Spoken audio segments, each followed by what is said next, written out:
मेरा प्यारा भाइ बहिनीहरू, आज हामी सजिलो बट युज गरी भिजन स्टिक बनाउन गइरहेका छौँ। भिजन स्टिक एउटा एडभान्स स्टिक हो जसमा अल्ट्रासोनिक सेन्सरको सहायताले हामी अगाडि भएको वस्तुलाई परैबाट डिटेक्ट गर्न सक्छौँ र सजिलैसँग अभोइड गर्न सक्छौँ। beyondapogee. अब हामी एमब्लकको सजिलो बट एक्सटेन्सन युज गरी हाम्रो भिजन स्टिकलाई कोड गर्छौँ। सबैभन्दा पहिला हामी इभेन्ट्समा गई वेन सजिलो बट स्टार्ट्स लिन्छौँ। त्यसपछि कन्ट्रोल्स प्यालेटमा गई फोरेभर ब्लक हाल्छौँ र forever ब्लकभित्र if then else block पनि हालिदिन्छौँ। इफ स्टेटमेन्टको कन्डिसनको लागि हामी अपरेटर्स ब्लकबाट लेस देन ब्लक लिन्छौँ र त्यस ब्लकमा भएको भ्याल्युलाई 20 बनाउँछौँ। त्यसपछि सेन्सर्समा गई distance mm of obstacle block लिन्छौँ र यसरी लेस देन ब्लकमा हालिदिन्छौँ। पिन्सबाट हामी set digital pin 6 as high भन्ने ब्लक लिन्छौँ र इफ देन स्टेटमेन्टमा यसरी हालिदिन्छौँ।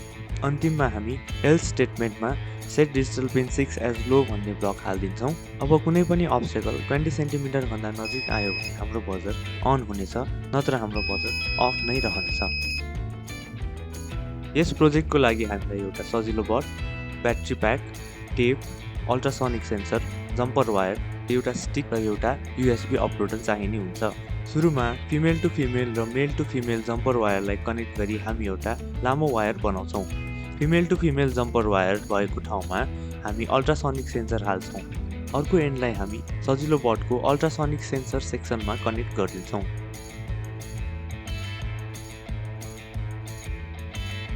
अब हामी एउटा स्टिक लिन्छौँ र डबल साइडेड टेपको सहायताले सजिलो बटलाई त्यस स्टिकमा जोडिदिन्छौँ। त्यसपछि जम्पर वायर्सलाई स्टिकमा ऱ्याप गरिदिन्छौँ र अल्ट्रासोनिक सेन्सरलाई मास्किङ टेपको सहायताले स्टिकको अर्को एन्डमा हामी यसरी जोडिदिन्छौँ। अन्तिममा ब्याट्रीलाई पनि डबल साइडेड टेपले हामी स्टिकको पछाडिपट्टि जोडिदिन्छौँ। यति भएपछि हाम्रो प्रोजेक्ट कम्प्लिट भएको छ। हजुरहरूले पनि घरमा बसी सजिलो बट प्रयोग गरी यस्तै सजिलो प्रोजेक्टहरू बनाउन सक्नुहुनेछ।